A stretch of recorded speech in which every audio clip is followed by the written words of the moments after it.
आज भी अगर आप पूछेंगे किसी को कि 80 घाट को 80 घाट क्यों कहते हैं, तो लोग कहते हैं कि ये 80वां घाट है, may be this is the 80th Ghat of the city, क्योंकि जो मिसकंसेप्शन है। हमारे यहाँ 84 घाट हैं, इसलिए शायद इसको 80 घाट कहते हैं। अच्छा। तो ऐसा नहीं है। जबकि तो या क्रिएटर या आप इन लोगों की अगर बात करें तो मेरी कोई जलन भावना नहीं है, there is no personal grudge, but हम अपने शहर के बारे में पहली बात तो लोगों को मिसलीड करना बंद कर दें। आप ज़्यादा व्यूअर्स और फॉलोअर्स पाने के लिए आप किसी भी जगह को हॉन्टेड बना देते हैं। सोरा कुआं अगर हम किसी को यहाँ पूछें तो शायद ही कोई बता पाए सोरा कुआं का मतलब क्या है। बनारस को लोग जानते हैं कितने लोग? लेकिन जिस बनारस को जानना चाहिए उसको नहीं जानते, और शायद वो लोग जानना भी नहीं चाहते। दिक्कत यह है क्योंकि वो जितना बनारस उन्हें दिखता है और जितना मिलता है वो उसी में खुश हैं। सबसे पुराना शहर है ये? नहीं, ये माना ये नहीं। अच्छा, इससे भी बहुत पुराने शहर है जिसके है। मैं उस कंट्रोवर्सी में नहीं जाना चाहता हूँ, ना मैं किसी एक समुदाय जाति किसी को ब्लेम करना चाहता हूँ। और शहर का इन्वेजन इसलिए हुआ क्योंकि एक तो ये मतलब शुरू से ही आदिकाल से जाना जाता है कि शिव की नगरी है और शिव यहाँ रहते हैं, और उस वजह से क्योंकि स्पिरिचुअल कैपिटल ऑफ इंडिया कहते हैं। आज के जो सोशल मीडिया की आपने बात की, अगर सोशल मीडिया के माध्यम से वो सब चीज़ें सुन के देख करके वीडियो रील्स और कि ये हिडन टेम्पल है और ये हिडन स्ट्रीट है और ये है वो है जो आजकल हो रहा है, मैं अपने आप को कहना चाहूँगा कि मैं इसके बहुत खिलाफ हूँ। फिर कहेंगे 10 मिनट लगेगा, या उन्होंने कहा कि 15 मिनट लगेगा, तो आप फिर शांति से एक कोना पकड़ के बैठ जाओ। मतलब 10 मिनट के बाद ही अगर आपने कह दिया कि काका कितना देर और, फिर से पलटेंगे, आपको ऊपर से नीचे तक देखेंगे, फिर कहेंगे ख़त्म हो गया बेटा, अब नहीं मिलेगा। उनके सामने पूरी कचौड़ी भरी हुई रखी हुई है, बट वो आपको अब नहीं देंगे। ये जो यंगर जनरेशन है, अभी की जो पीढ़ी है, आप किसी से पूछो क्या तुम अपना जीवन भिक्षाटन करते हुए या बनारस की गलियों में घूमते हुए तुम बिता सकते हो? तुम लंबी दाढ़ी रख के साधु महात्मा बन के बिना घर के कहीं रह सकते हो, घाट पे सो सकते हो? किसी भी सिटी की स्टडी होनी चाहिए पहले, थोड़ा सा पहले पता होना चाहिए हर बंदे को जो यहाँ पे टूरिस्ट और टूरिज्म के नाम पे बात करते हैं। उन्होंने कहा हम ये करेंगे, हम आपके साथ ये देखना चाहते हैं और करना चाहते हैं, और वो एनर्जी इतनी डिफरेंट होती है which is not for everyone. Right. ना आप एक्सेप्ट कर सकते हैं वो एनर्जी, ना हम, और इसका रिजल्टेंट होता है कि आपकी तबीयत खराब हो जाती है अगर वो चीज़ आपने देख ली, और ऐसी खराब होती है कि महीनों आपकी तबीयत खराब है या आप मर जाते हैं। तो सारे जितने अघोरी और अलग अलग नागा और ये जितने डिफरेंट डिफरेंट अखाड़ा वाले साधु महात्मा हैं जो कुंभ में स्नान करने के लिए आते हैं, वो लोग काशी आएंगे। अगर वो आपसे खुश हो गए कि तुम तो बहुत अच्छे लगे हमें, तो फिर आपको वो इनवाइट करते हैं कि कल सुबह आओ 4 बजे। तो 4 बजे क्यों बुलाया? क्योंकि वो कोई पूजा कर रहे होंगे, and they want you to be the part of that. That is negative और positive energy, it's very positive.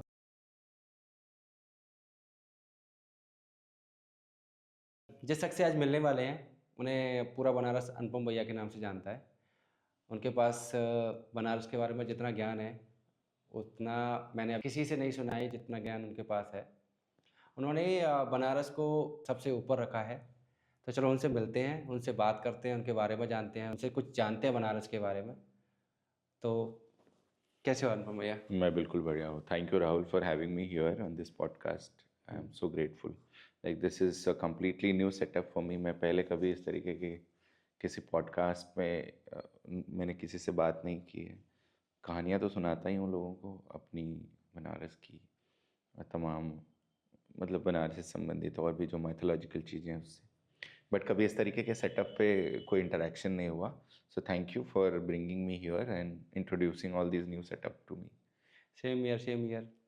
अगर सेटअप की बात करें तो ये एक मेरे मित्र हैं, ठीक है, उनका ये सेटअप है और उन्होंने एक हेल्प की है मेरे को कि चलो इस पर करते हैं पॉडकास्ट। तो ये उनका, आपका अगर देखा जाए तो ये पहला पॉडकास्ट है उनके सेटअप पर। अरे बढ़िया, हाउ नाइस। तो भैया थोड़ा बनारस के अल्लड़पन के बारे में बताइए आप। बनारस बना हुआ रस है, और यहाँ पर जो लोग हैं वो आज की चिंता करते हैं। उनको आज से मतलब है, वो कल की नहीं सोचते हैं। क्योंकि शिव ने जब इस शहर को मोक्ष नगरी बोला था कि इस जीवन के बाद you will be a free soul for this, कि कोई रिबर्थ नहीं होगा आपका। तो यहाँ के लोगों ने एक्सेप्ट कर लिया डेथ को, जी। है ना। और यहाँ का मिजाज ऐसा है कि जैसे हमारे पुराने बनारस में एक दुकान है, वो हींग की कचौड़ी बनाते हैं, उनका नाम है दीना काका। दीना गुरु सब लोग कहते हैं।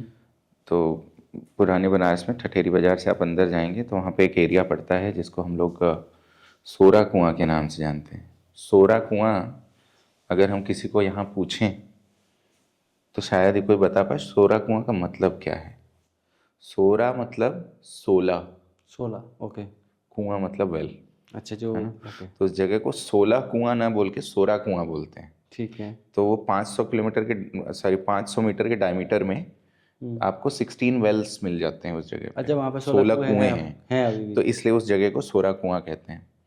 तो वहाँ पे वो हींग कचौड़ी की दुकान लगाते हैं। छोटी, हमारे बनारस में छोटी कचौड़ी बनती है, हाँ। जिसमें आलू स्टफ़ करते हैं और बहुत ही स्ट्रॉन्ग फ्लेवर उसमें हींग का आता है। अच्छा। और उसके साथ काले चने का छोला बनता है, हाँ।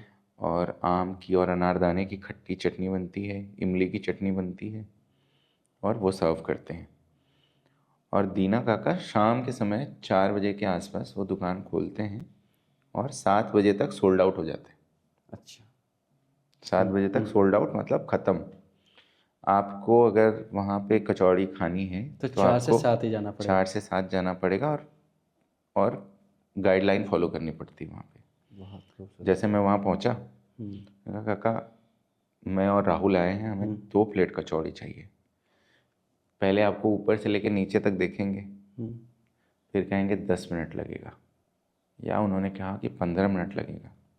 तो आप फिर शांति से एक कोना पकड़ के बैठ जाओ एंड यू वेट टिल ही सर्व। अच्छा।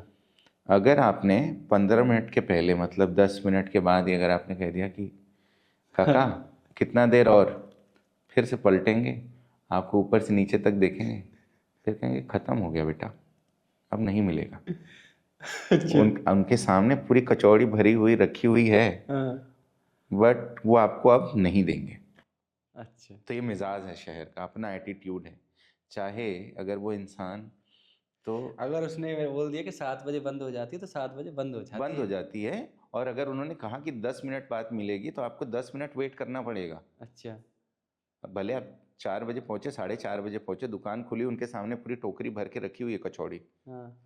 उससे नहीं मतलब है। अगर उन्होंने बोला 10 मिनट लगेगा तो आप वेट करिए और दोबारा मत बोलिएगा। अगर आपने बीच में टोक दिया तो फिर आपको कचौड़ी नहीं मिलेगी। वो भले ही उनकी कचौड़ी फिक जाए, वो आपको नहीं देंगे, वो कहेंगे कि ख़त्म हो गई। तो ये मिजाज है, ये एटीट्यूड है शहर का। अगर वो चाहें, वो इतनी स्वाद कचौड़ियाँ बनाते हैं, अगर वो चाहें वो सुबह के 4 बजे से रात के 11 बजे तक वो बेचते रहें तो भीड़ कम, तो अगर वो चाहें तो बेच सकते हैं। लेकिन यहाँ का बनारसी रहता है अपने मिजाज में, अपने ऐठन में, कि हमारा वो ऑफिस टाइम है 4 से 7, इतना ही बेचूंगा, और इतने देर के बीच में मैं 1000 रुपये कमाता हूँ कि 1500 रुपये कमाता हूँ, जो भी आएगा वो मेरा है और मुझे इतना ही चाहिए। बहुत खूबसूरत है ना। जैसे एक वकील होता है ना, उसको 3 चीज़ें चाहिए होती हैं। एक, ये मुझे लगता है दूसरे शहरों में ये मिसिंग है। ये बहुत मिसिंग है। अब आज की जो भीड़ है, आज का जो क्राउड है, आज की जो दुकानें हैं, they are more into making money.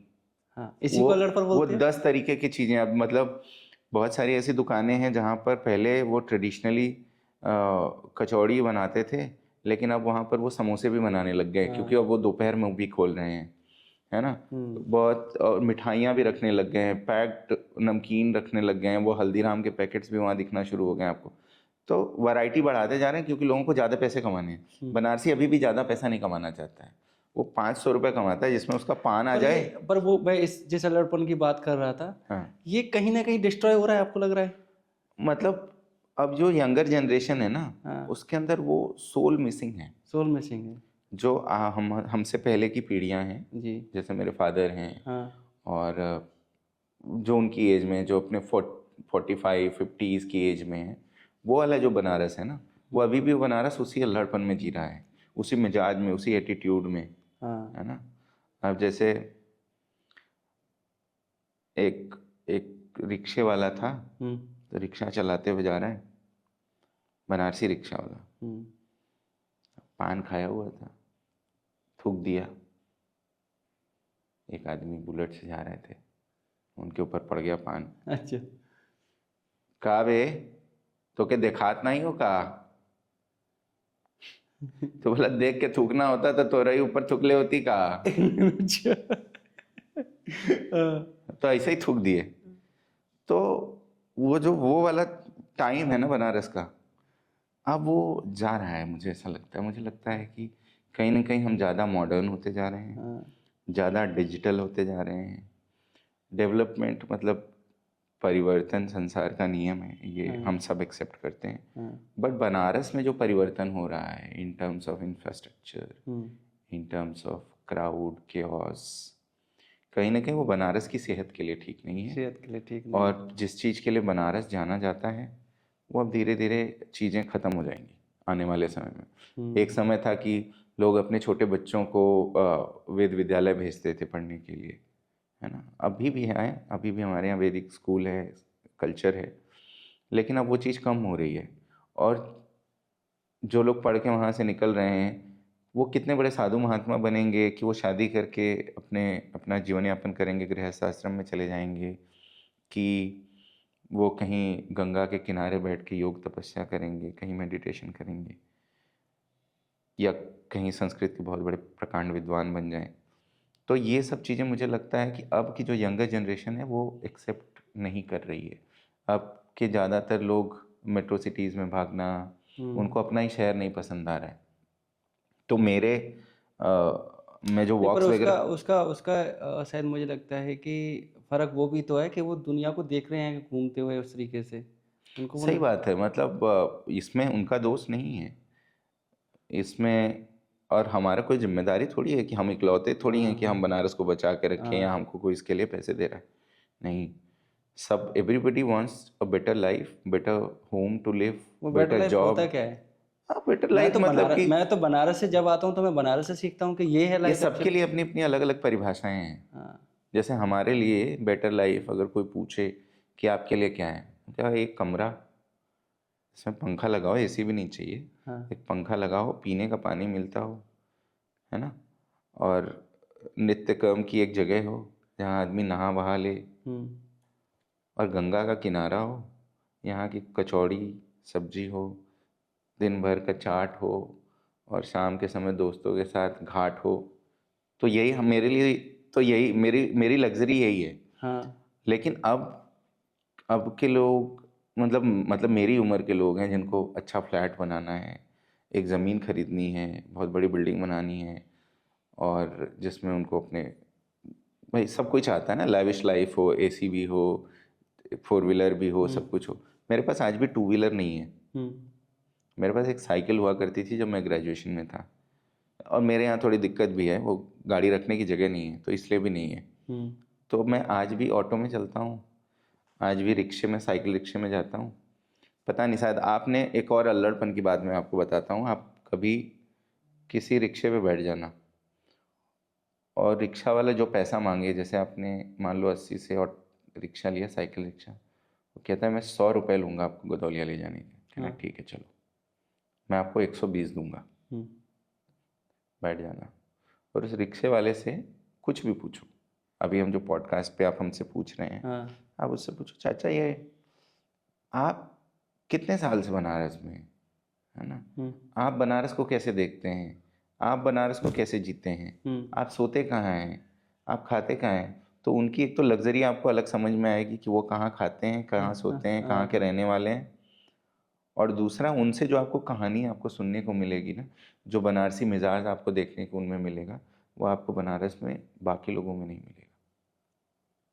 क्योंकि वो कई, मतलब ज़्यादातर रिक्शे वाले 24 घंटे रोड पे रहते हैं, वो रोड पे ही सोते हैं और रोड पे ही घूमते हैं, क्योंकि वो शहर के कहीं बाहरी हिस्से से आते हैं, वो प्रॉपर शहर के रहने वाले नहीं होते। और आजकल तो अलग अलग स्टेट से, जैसे बिहार से भी बहुत सारे लोग, बलिया, चंदौली, मुगल सराय से बहुत सारे लोग यहाँ के रिक्शा, ई रिक्शा चला रहे हैं।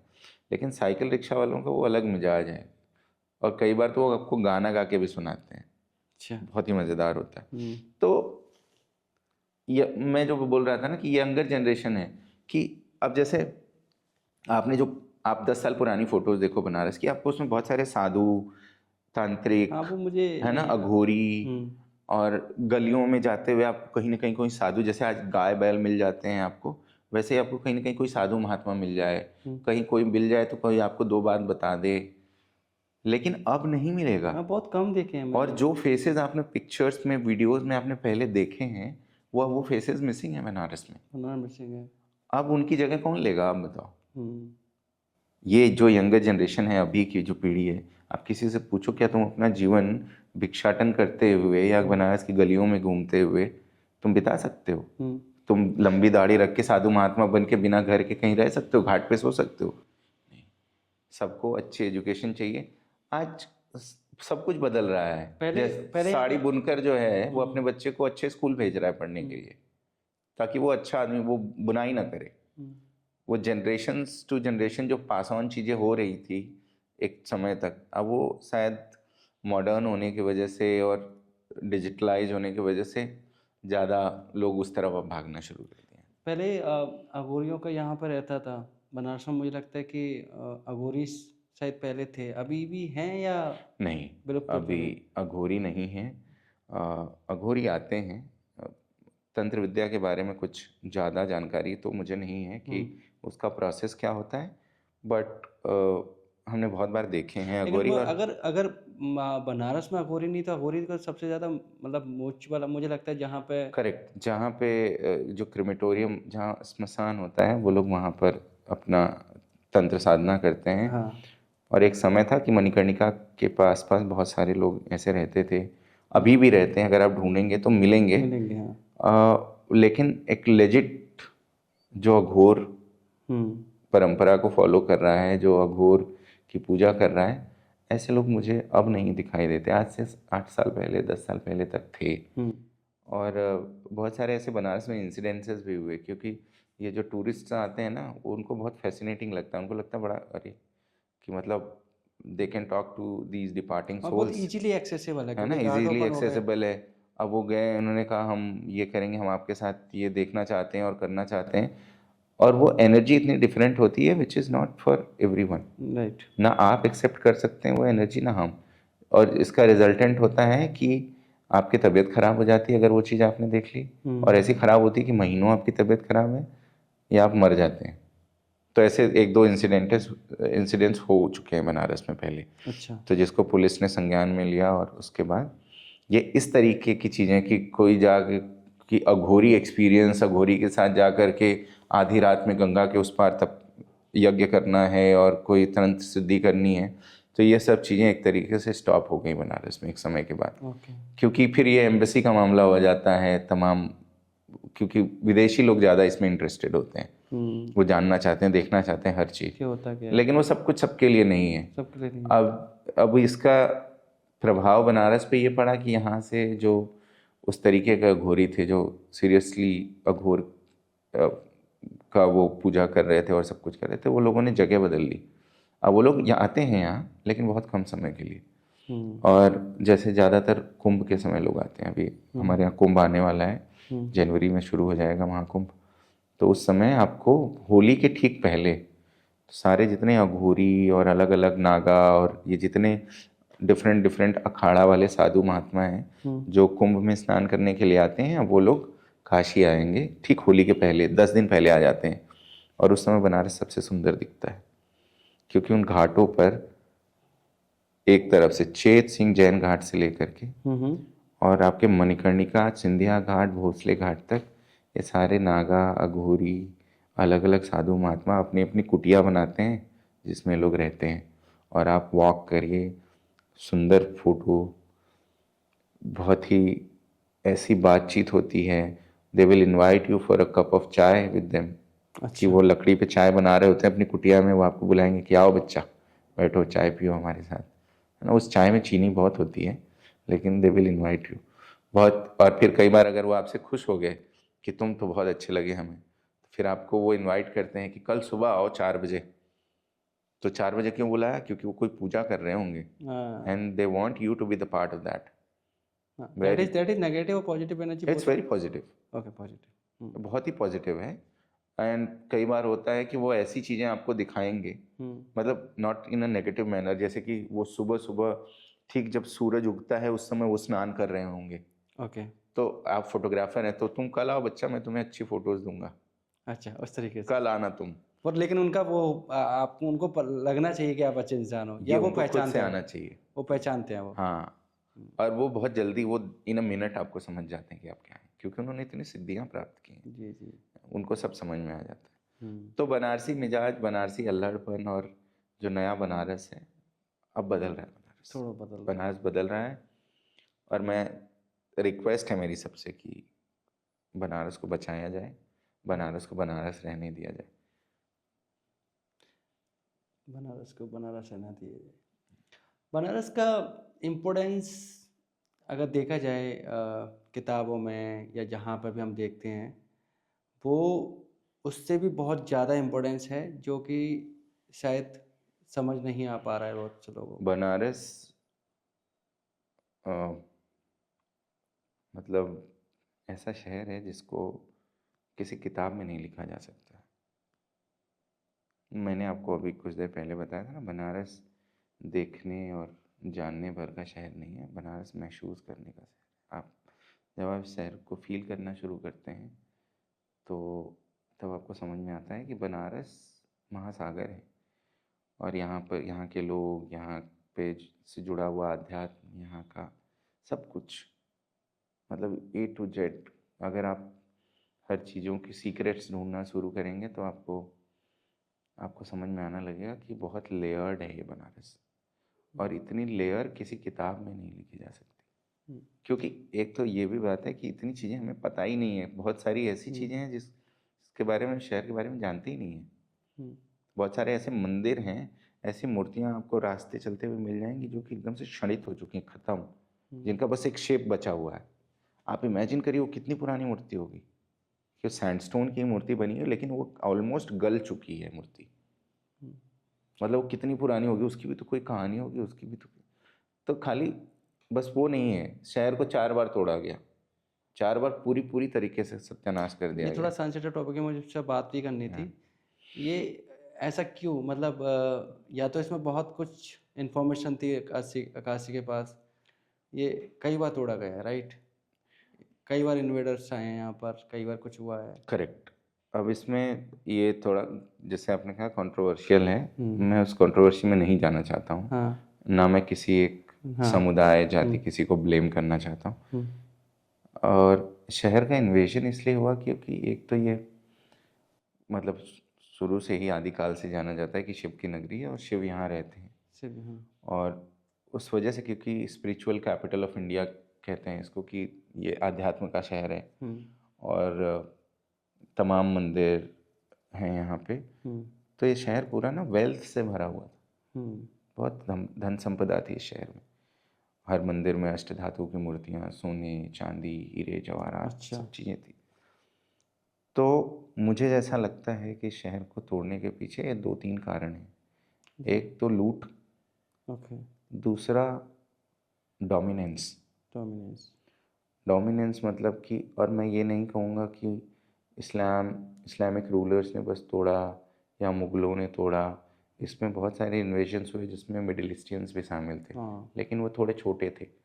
इसमें बहुत सारे हमारे और आप जैसे लोग भी तोड़े, हमने अपने मंदिर ही तोड़े फायदे के लिए। हाँ, वो इसलिए, जैसे कि आपका एक कोई, मान लो एक साम्राज्य है, उसमें 50 मंदिर हैं, और मान लो 5 किलोमीटर या 10 किलोमीटर में फैला हुआ है, और मैं एक राजा हूँ, मेरे पास भी एक बड़ा साम्राज्य है, मैं आपके ऊपर अटैक कर रहा हूँ, तो उस आपके साम्राज्य में जो मंदिर है वहाँ पे, वो मंदिर की पूजा मैं भी करता हूँ, शिव के मंदिर वहाँ भी, वो मेरे भी ईष्ट हैं, लेकिन just to put show up my dominance, आपको हराने के लिए हमारी सेना ने वो सब कुछ तोड़ दिया, है ना, उसको खंडित कर दिया। तो ऐसा ऐसे बहुत सारे एग्जाम्पल्स हैं। मतलब अगर पूरे इंडिया को आप ले लीजिए, तो साउथ से जो ऊपर की तरफ लोग आए या नॉर्थ से जो लोग नीचे की तरफ आए, तो ये सब चीज़ें, ये प्रोसेस हुआ है पूरा बहुत लंबा। तो इस शहर ने जो सबसे पहला इन्वेशन देखा था वो महमूद गजनवी के टाइम पे देखा था, जब 1000 ईस्वी में महमूद गजनवी ने सोमनाथ मंदिर पर अटैक किया था, तो उसका ट्रेजरार था जिसका नाम था इल्तमीर। ये कहीं मेंशन है कहीं पर? हाँ हाँ, ये अच्छा। लिखा हुआ है इल्तमीर। जब जो उनका ट्रेजरार था, उसकी सेना काशी होते हुए गई थी, जी। तो वो पहला इन्वेजन था इस शहर में जिसमें खूब तोड़फोड़ हुई थी। फिर उसके बाद दूसरा इन्वेजन हुआ, जो पहले नॉर्थ इंडियन इस्लामिक रूलर हुए, कुतुबुद्दीन ऐबक। इन्होंने कुतुब मीनार दिल्ली में बनाया, तो 1192 में उन्होंने बनारस को तोड़ा। फिर रज़िया सुल्तान के टाइम पे इन्वेजन हुए 1230 to 1235 के बीच में। तीसरा इन्वेजन इस शहर में जो सबसे बड़ा हुआ वो फिरोज शाह कोटला के समय हुआ, 1470 में, 1470 में। और जो लास्ट आखिरी इन्वेजन हुआ वो औरंगजेब के टाइम पे हुआ, इन द ईयर 1669। तो हम ये कहते हैं कि ये शहर को इतनी बार तोड़ा गया है और बार बार उठ के खड़ा हुआ है ये शहर। तो ये 5वां वर्जन है इस शहर का, है ना, 5वां वर्जन है। और जैसे लोग कहते हैं 3500 साल, अगर तुम कह रहे हो 3500 साल पुराना है तो कुछ दिखाओ जो इतना पुराना है। तो इतना पुराना कुछ बचा नहीं है हमारे पास जो हम आपको दिखा पाएँ। लेकिन ये जो आपको शहर अभी दिख रहा है ये सबसे ये खूबसूरत है। वैसे मैंने देखता है काशी हमेशा ट्रांजिशन पर रहता है, हमेशा कुछ ना कुछ चेंज होता रहता है। परिवर्तन होता रहता है, और ये सबसे खूबसूरत वाला है। हम कहते हैं कि ये जो शहर है ना, ये काशी शहर नहीं है, ये एक सोच है, सोच है, ये इमेजिनेशन है। Only one can imagine this kind of place. This kind of place, totally agree. कि एक पतली गली है, इसमें 4 लोग चलते हुए जा भी रहे हैं, वहीं कोने पे पान की दुकान है, वो पान भी लगा रहे हैं, वहीं पे लोग पान खा के थूक भी रहे हैं, वहाँ से गाय भी आ रही है, इधर से बैल भी आ गया, उसमें कोई 2 पहिया भी लेके आ गया है, हॉर्न बजाए जा रहे हैं एक दूसरे को। हाँ, तब तक एक डेड बॉडी भी आ गई है। तो मतलब एक इंसान एक जगह पे इतना सब कुछ एक साथ हो रहा है, तो ये इमेजिनेशन ही हो सकती इतना है। नॉर्मलाइज है कि और सब कुछ सिंपल है, मतलब यहाँ पे यहाँ के लिए कुछ भी नहीं है, यहाँ के लोगों के लिए। भाई घर में जब होता था कि जाके नहाओ धो ये, यहाँ पे तो डेली का काम है, ये डेली का काम है, वो तो हमारे जीवन का हिस्सा है, जीवन का हिस्सा है ना। तो इसलिए मैं कहता हूँ कि ये शहर नहीं, ये सोच है। सोच है। और जैसे हम लोग कोई ट्रैवल ट्रिप प्लान करना शुरू करते हैं तो every passing minute will beautify that whole plan. जैसे कि आपने प्लान बनाया कि आपको बनारस जाना है, और शायद आपने एक दिन का प्लान बनाया होगा कि बनारस चलते हैं और देव दीपावली शूट करेंगे और डॉक्यूमेंट करेंगे, ऐसा शूट करेंगे, वैसा शूट करेंगे। फिर आपको समझ में आया कि अच्छा, कि देव दीपावली एक दिन और बढ़ा लेता हूँ यार, देव दीपावली के बाद पोस्ट इवेंट क्या होता है ये देखता हूँ। या फिर आपको सुनने में आया कि अरे 17 to 19 नवंबर हमारे यहाँ हॉट एयर बलून फेस्टिवल भी होने वाला है, तो एक काम करता हूँ, देव दिवाली भी कर लेता हूँ और 19-20 तारीख तक रुक जाता हूँ। तो हो क्या रहा है ना कि हर बीतते हुए मिनट के साथ आपकी जो इमेजिनेशन है, आपका जो ट्रिप है ना, वो और ब्यूटिफाई हो रहा है, वो और स्ट्रांग हो रहा है। तो कहते हैं इस शहर को जितना तोड़ा गया ना, ये इतना ही खूबसूरत हो गया। अच्छा, है ना। तो this is the most beautiful version of the city which you are looking at. इससे सुंदर बनारस नहीं इमेजिन कर सकते। जो हेरिटेज वॉक करते हो, ये स्टार्ट कहाँ से हुआ? तो इसकी कहानी थोड़ी ऐसे थोड़ी अलग सी है। हेरिटेज वॉक मतलब मेरी जो पढ़ाई लिखाई है वो बहुत ही अलग और अजीब तरीके से हुई। अजीब कहना पता नहीं कितना सही होगा इस चीज़ को, लेकिन मैं बहुत ही कहते हैं ना कि आप अपनी ज़िंदगी में कुछ चीज़ों को ढूंढ नहीं पाते हो कि आप करना क्या चाहते हो अपनी लाइफ में। तो शायद मैं ढूंढ नहीं पाया फर्स्ट गो में। तो मेरी पढ़ाई लिखाई जैसे हमारे मिडिल क्लास हाउसेज में शुरू होती है, स्कूल जा रहे हैं, घर आ रहे हैं, आधा होमवर्क कर रहे हैं, अगले दिन स्कूल में मार भी खाते हैं, घर वालों को बताते नहीं हैं। तो बेसिक्स पढ़ाई चालू हो गई, और मिडिल क्लास परिवार की तरह सब लोग चाहते थे कि या तो डॉक्टर बनूं या तो इंजीनियर बनूं, या तो फिर मैं कोई बड़ी सिविल सर्विसेज को पास आउट करूं और कोई बड़े पद पे नौकरी करूं। मतलब मैं फोटोग्राफी भी करता हूं। तो I been shooting Banaras from past 14-15 years. जी। और और ये आप अपने कॉलेज के टाइम से स्टार्ट करो जब बीकॉम स्टार्ट किया था? नहीं, उसके पहले से मैं उससे पहले से फोटोग्राफी कर रहा था। फोटोग्राफी में थे? मतलब बेसिकली मैं जब स्कूल में था तभी हमारे पास वो रोल कैमरा हुआ करता था, फिल्म कैमरा जो अच्छा, यूज़ आप करते थे। उस टाइम से कर करेक्ट। रहे तो थे? हम उस समय से फोटोग्राफी कर रहे थे। तो बट बहुत ज़्यादा रेगुलरली नहीं, क्योंकि उस समय चीज़ें बहुत कॉस्टली थी।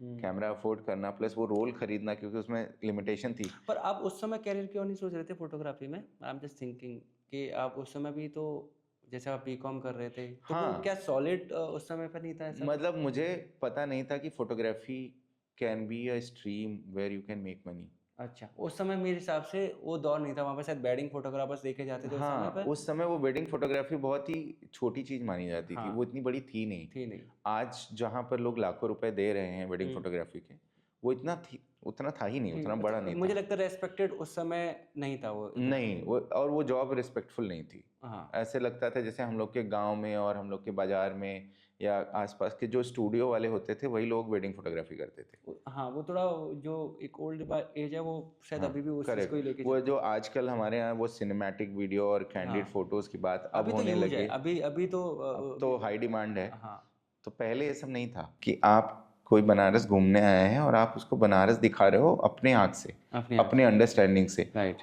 और ऐसा भी नहीं है कि जब आप बनारस घुमा रहे हो तो बनारस दिखा रहे हो, बता रहे हो, तो उसको कुछ भी इंफॉर्मेशन आप दे दो। नहीं दे सकते you are like, I call myself as a brand ambassador, कि हम बनारस, अपने शहर के ब्रांड एम्बेसडर्स हैं। एग्जैक्टली। है ना?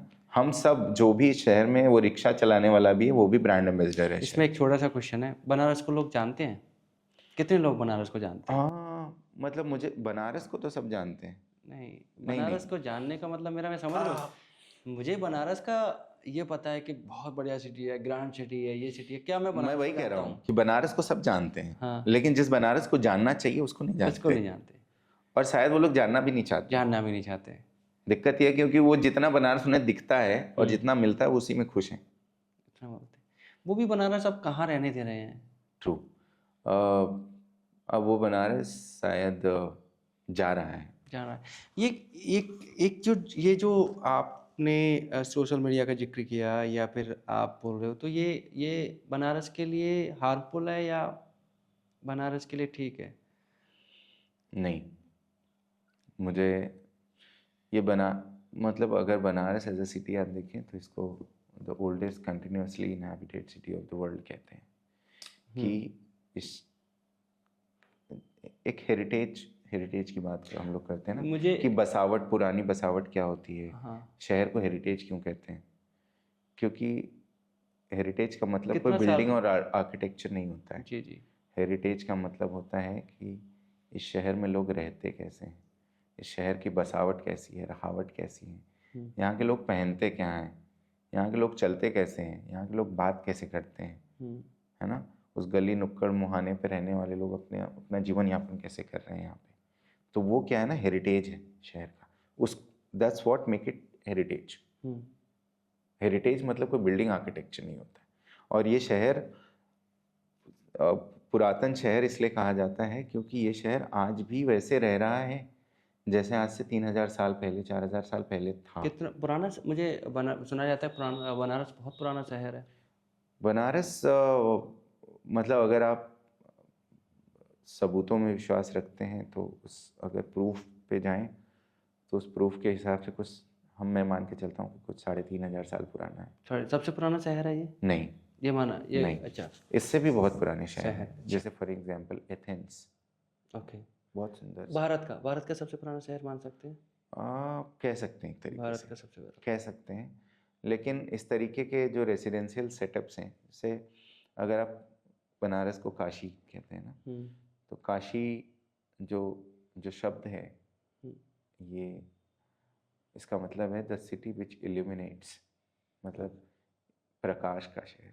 प्रकाश का शहर। तो ये काश जो वर्ड है प्रकाश का लास्ट 2 वर्ड है, काश से काशी बना है। अच्छा, इस काश को लोग रिलेट करते हैं तो काशी। सबसे पहले बनारस जो सिटी है इसका पहले नाम काशी था या फिर ये सब पैरेलली चल रहे थे, वाराणसी, काशी या बनारस? नहीं नहीं, तो काशी इज द ओल्डेस्ट वैदिक name of the city. Okay. ये और पुराणों में भी कहीं ना कहीं तो मैंने देखा हाँ, सुना पड़ा हुआ तो है। मतलब अगर आप स्क्रिप्चर्स पे जाएंगे तो कुछ 10,000 साल पहले आपको काशी सुना है, हाँ। ओके का मेंशन मिलेगा। Okay. But just writing Kashi can not justify the existence of a city. Exactly. Okay.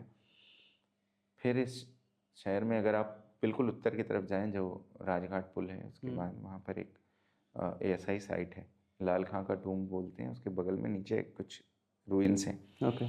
तो वो मिले खंडहर। हम्म तो उस खंडहर की कार्बन डेटिंग हुई और उससे पता चला कि वो जो खंडहर हैं वो कुछ 5-6 हज़ार साल पुराने हैं। ओके। फिर आप but we can't believe on this carbon dating process. हाँ, यू ठीक है। Can't claim that this city is 5 to 6,000 years. और जितने रिमेन्स हमें मिले वो रिमेन्स भी वो इतनी मात्रा में नहीं थे कि जो बताएं कि ये पूरा शहर था एक, अच्छा। है ना। तो वो भी नहीं हुआ। फिर तीसरा इंसिडेंट शहर में यहाँ पे हुआ काशी में कि गौतम बुद्ध आए। ओके। बोध गया में उन्होंने ज्ञान प्राप्ति करी। जो स्तूप एंड ऑल। करेक्ट। हाँ। तो बोध गया में उनको ज्ञान प्राप्ति हुई और वो काशी आए। तो ये जो इंसिडेंट हुआ वो कुछ 2700 साल 2800 साल पहले हुआ। ठीक है ना।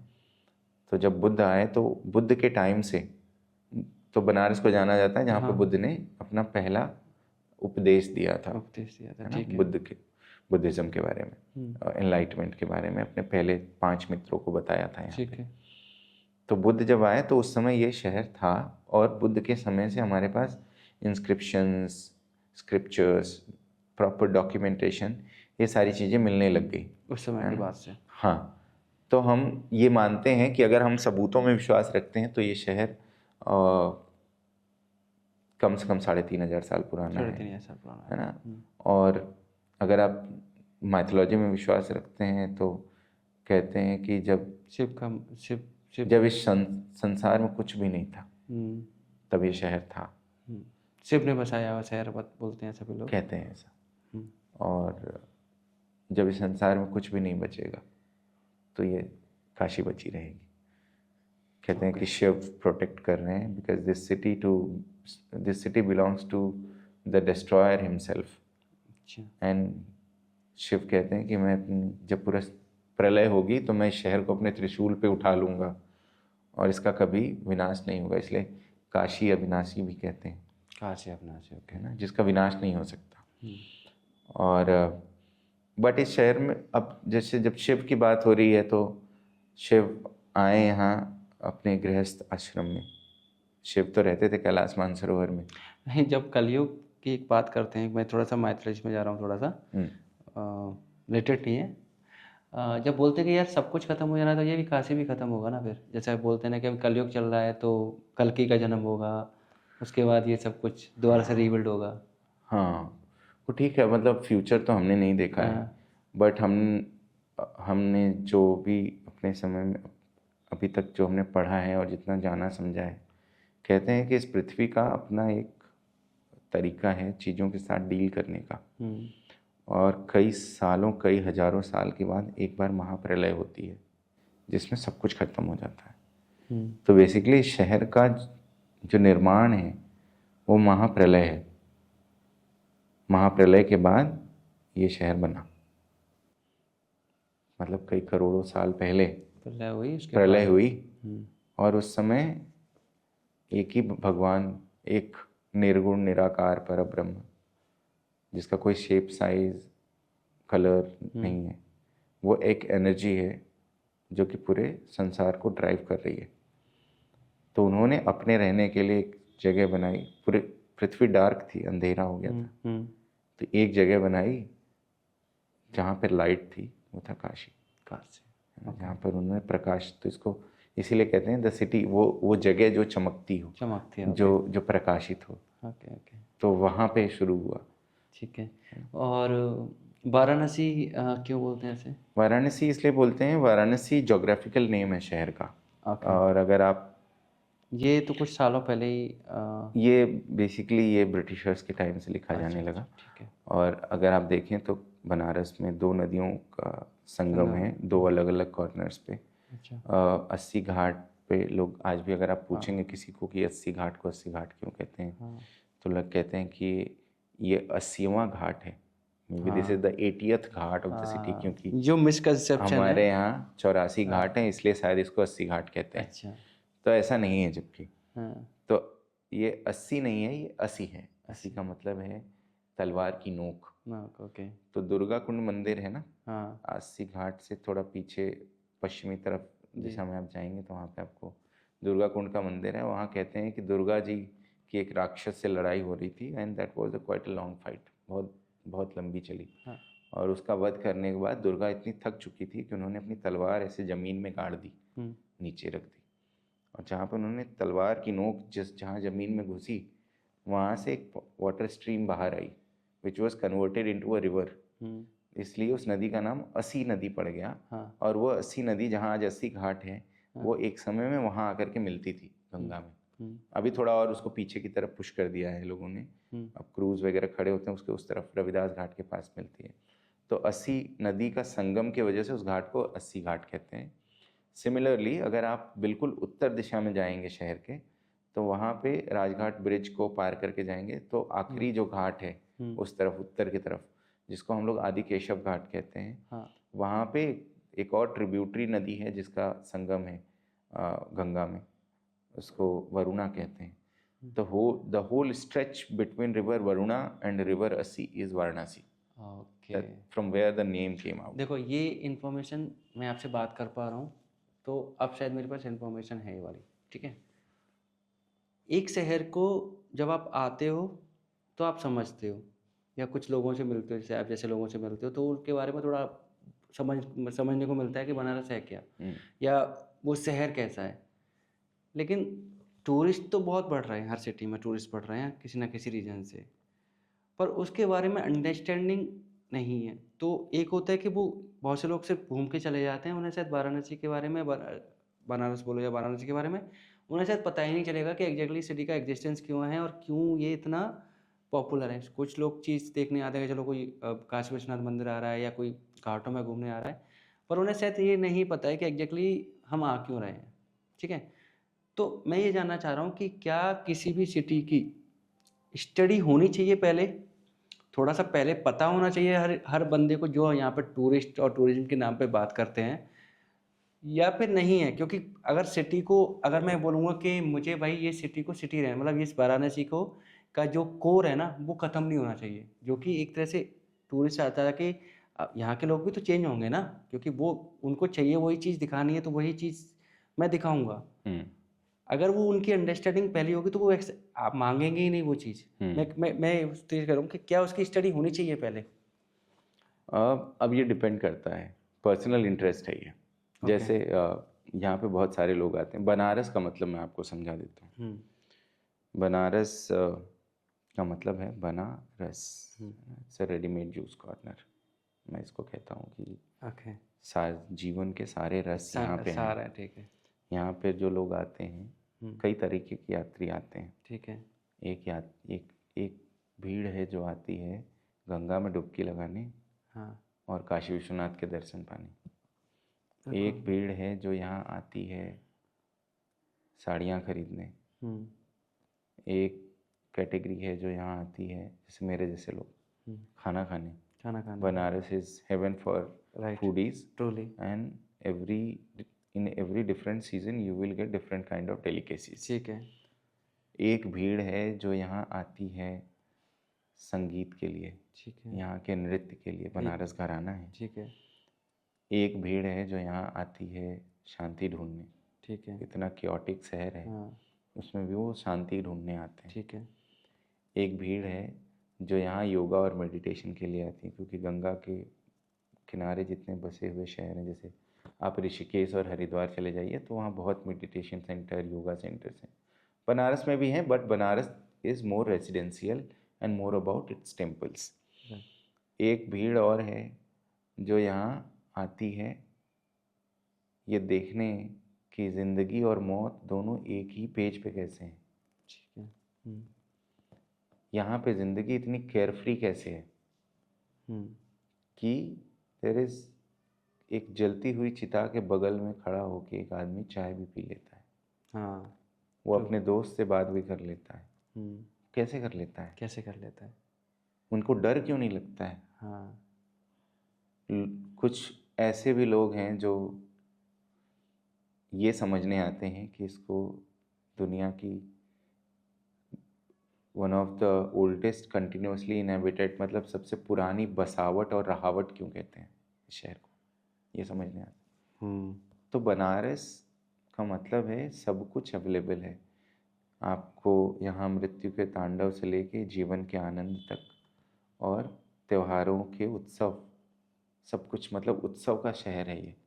हमारे यहाँ कहते हैं काशी में कि 7 वार 9 त्योहार, मतलब we have 7 days in a week but 9 festivals to celebrate, क्योंकि इतने कास्ट कम्युनिटी कल्चर के लोग सब यहाँ सेलिब्रेट रहते होता हैं, है, वो सब सब यहाँ ग्रांड रहते हैं और सेलिब्रेट हम होता सब मनाते हैं। है, सब मनाते तो हैं। इस शहर में ना बहुत सारे अलग अलग एस्पेक्ट हैं। तो जो आपने कहा कि लोगों को क्या पढ़ के आना चाहिए या इस शहर को जानने के लिए कितनी जानकारी होनी चाहिए, तो मैं कहता हूँ नहीं होनी चाहिए। अच्छा। आपको यहाँ आना चाहिए विद अ ब्लैंक पेज, खाली पन्ने, कोरे पन्ने की तरह आइए, तो शायद आप इस शहर को बहुत अच्छा समझ पाएंगे, या जितना भी समझ पाएंगे वो सॉलिड होगा, वो सही होगा। सही होगा। अगर आप आज के जो सोशल मीडिया की आपने बात की, अगर सोशल मीडिया के माध्यम से वो सब चीज़ें सुन के, देख करके, वीडियो रील्स और कि ये हिडन टेम्पल है और ये हिडन स्ट्रीट है और ये है वो है, जो आजकल हो रहा है, मैं अपने आप को कहना चाहूँगा कि मैं इसके बहुत खिलाफ हूँ। ओके, क्योंकि वो इन्फॉर्मेशन शायद कहीं से वेरीफाइड नहीं है। नहीं, वेरीफाइड नहीं है। मैं ये भी नहीं कह रहा हूँ कि मैं जो कह रहा हूँ वो सारा वेरीफाइड है, और सही, है राइट। ना, और सारा सही है, क्योंकि बनारस में हर मंदिर की हर कहानी के आपको 50 वर्जन मिलेंगे, है ना, और नोबडी कैन क्लेम कि which one is correct, right, कि ये सही है कि ये गलत है कि क्या है। एग्री। तो लेकिन मैं इसका ये जो इन्फ्लुएंसर्स या क्रिएटर या आप इन लोगों की अगर बात करें, तो मेरी कोई जलन भावना नहीं है, there is no personal grudge, but हम अपने शहर के बारे में पहली बात तो लोगों को मिसलीड करना बंद कर दें। आप ज़्यादा व्यूअर्स और फॉलोअर्स पाने के लिए आप किसी भी जगह को हॉन्टेड बना देते हैं, किसी भी मंदिर की कहानी को कुछ और बना देते हैं। तो मुझे लगता है कि ये सब करना बंद कर देना चाहिए। और दूसरा, आप बिल्कुल प्रमोट करिए शहर को, लेकिन इस तरीके से करिए कि वो सच में जो लोग ढूंढना चाहते हैं अपने आप को, शहर को, यहाँ की कहानियों को, वो लोग ढूंढने आए, है ना। सच बात है। आप किसी मंदिर की कहानी, किसी मंदिर का नाम कुछ और है और उसका नाम कुछ और बता रहे हैं, कहानी कुछ और सुना रहे हैं। मैं ये नहीं कह रहा हूँ कि आप जो कहानी सुना रहे हैं वो गलत है या सही है, लेकिन कम से कम थोड़ा रिसर्च कुछ होना और थोड़ा चाहिए, हाँ, थोड़ी पढ़ाई करके या 4 लोगों तो से मिस पूछ कर। इन्फॉर्मेशन तो उससे भी ज़्यादा डेंजरस है। हाँ, और अभी की जो जनता आ रही है ना, अभी जो करंट सिचुएशन है, एक समय था कि काशी में कौन आता था, सच बात है।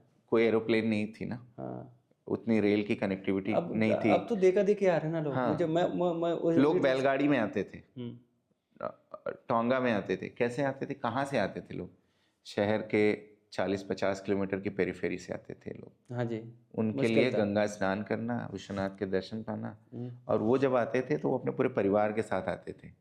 मैं उसमें तो एक चीज़ बोलना चाहूँगा कि वो चीज़ तो चेंज हुई है, क्या बोल सकते हैं, इजीली एक्सेसिबल कर दी गई है ताकि लोग पहुँचे। मेरा वही तो पॉइंट, मेरा सिर्फ पॉइंट ये है कि उसको शायद हम नहीं रोक पाएंगे अनुपम, उसको शायद हम नहीं रोक पाएंगे कि टूरिस्ट, लेकिन क्या वो एक अंडरस्टैंडिंग बिल्ड करके आए कि हाँ भाई ये मिस इन्फॉर्मेशन है, आप आओ तो बनारस की तरह आओ, उस सिटी। बिल्कुल, मुझे लगता है कि आप जब बनारस आ रहे हैं तो आप अगर दिल्ली से आ रहे हैं या आप बैंगलोर से आ रहे हैं या मुंबई से आ रहे हैं, मैं बहुत सारे लोगों से मिलता हूँ वॉक्स पे अपने, तो लोग कहते हैं ओह ये तो बहुत गंदा शहर है, ओ यहाँ की गलियाँ साफ़ नहीं है, ओ यहाँ पे गोबर है। हर शहर का अपना तरीका है, अपना स्टाइल है। मैं ये नहीं कह रहा हूँ कि पान खा के थूकना या गली में कूड़ा फेंक देना ये कोई स्टाइल स्टेटमेंट है, नहीं। बट एक शहर की जो रहावट और बसावट है वो वैसी अभी से नहीं है, वो बहुत पहले से है। और आपको क्रिटिसाइज करने से ज़्यादा शायद आपको वो चीज़ समझने की ज़रूरत है कि ये जगह बैंगलोर तो नहीं है ना, साफ सुथरा है ना। ना, ये ऐसा ही है, ऐसा ही आपको एक्सेप्ट करना पड़ेगा। आप एसी कार में बैठ के आइए और कहिए कि अरे ये तो मज़ा नहीं आया, तो मज़े का शहर नहीं है। आपको उसके लिए अगर आपको बनारस महसूस करना है तो आपको पैदल चलना पड़ेगा। बनारस घूम आपने खुद सकते हैं क्या घूमे, फिर? आप खूब घूमे हैं बनारस की गलियों में, हाँ, खूब फोटोज़ हाँ, खींची हैं आपने, हाँ, तो आपको पता है कि बनारस में आप कहीं कितनी बार गलियों में खो जाते हैं, है ना? हाँ, तो बनारस में मुझे लगता है जो लोग आएँ वो ये समझ के आएँ, ये जान के आएँ कि हमको एक्चुअली समझना है कि मतलब वो जो बनारस की बात की ना, कि आप सिलेक्ट करके आइए कि आपको चाहिए क्या। चाहिए क्या एग्जैक्टली? कि अगर आपको खाना खाना है then you stick to your food, food stick to work. अगर आपको शॉपिंग करनी है then you stick to the shopping, है ना? और आप एक बार में सब कुछ नहीं कर सकते हो बनारस में, ये भी आप मान के जाइए कि आप 3 दिन की आइटनरी बना के आ रहे हैं यहाँ पे और आपको लगे आप सब कुछ कर लेंगे, ऐसा नहीं। बनारस इतना इतना भव्य, इतना बड़ा है कि आपका एक जीवन भी कम पड़ जाएगा। बनारस देखने की जगह नहीं है, बनारस महसूस करने की जगह है। You have to feel the city, and if you can't feel then you will never get the actual essence of Banaras inside you। Banaras खुद भी कहता है कि जिसने भी छुआ वो स्वर्ण हुआ, कुछ लोग कहे मैं पारस हूँ। बनारस कहता है कि जो जो लोग यहाँ आते हैं ना उनको लगता है, क्योंकि अगर आप किसी भी लेजेंड का नाम ले लो, चाहे पंडित रविशंकर की बात कर लो, चाहे हमारे शहनाई वादक उस्ताद बिस्मिल्लाह खान साहब की बात कर लो, चाहे गिरिजा देवी की बात कर लो, चाहे कबीर की बात कर लो, चाहे तुलसी की बात कर लो, तो चाहे पतंजलि की बात कर लो, सुश्रुत की बात कर लो, वो सारे शहर का हिस्सा रहे हैं। कहीं ना कहीं से उनकी जड़ें जुड़ी हुई हैं यहाँ पे, उन्होंने अपना एक जीवन का हिस्सा यहाँ बिताया। तो सब लोग क्या सोचते हैं कि मैं कोई ऐसा पारस का पत्थर हूँ जिसको छूने से आप सोना बन जाते हैं। तो शहर कहता है कि जिसने भी छुआ वो स्वर्ण हुआ, कुछ लोग कहे मैं पारस हूँ, लेकिन ऐसा नहीं है। और शहर कहता है कि महाश्मशान है जन्म मेरा और मैं जिंदा शहर बनारस हूँ, कि मेरा जो बर्थ प्लेस है ना ये क्रिमेटोरियम है और मैं जिंदा हूँ और मैं ऐसे ही रहूँगा। क्या बात है, क्या बात है। मतलब इस कन्वर्सेशन में मेरे पास बहुत सारे क्वेश्चंस थे, लेकिन आपको सुन के मुझे ऐसा लगा कि सारे मेरे जितने भी क्वेश्चंस मेरे दिमाग में थे जो मैंने पूछे भी नहीं हैं, वो आपने आंसर कर दिए हैं। नहीं, ऐसे बनारस से बहुत सारे सवाल हैं और बहुत सारी चीज़ें हैं। और बनारस ढूंढने वाले को ही मिलता है, मुझे लगता है आपको ढूंढते रहना चाहिए। मैं आज भी रोज़ ढूंढता हूँ इस शहर को। हाँ, बहुत सारे लोग पूछते हैं कि तुम्हारी कहानियों में तुम सेम बातें रोज़ लोगों को बताते हो, तुम बोर नहीं होते हो? तो मैं नहीं बोर होता हूँ, इसलिए क्योंकि हर दिन ये शहर मुझे सरप्राइज़ करता है, हर दिन मुझे कुछ न कुछ नया मिलता है। तो मैं आपसे भी यही कहूँगा कि आप जब भी आइए खूब ढूंढिए बनारस को और खुद को ढूंढिए उस बनारस में। धन्यवाद अनुपम भैया इस पॉडकास्ट में रहने के लिए। लोगों तक ये बात पहुंचना बहुत ज़रूरी है और मुझे सच में मुझे आपसे जानने को बहुत अच्छा लगा। तो धन्यवाद। Thank you, thank you.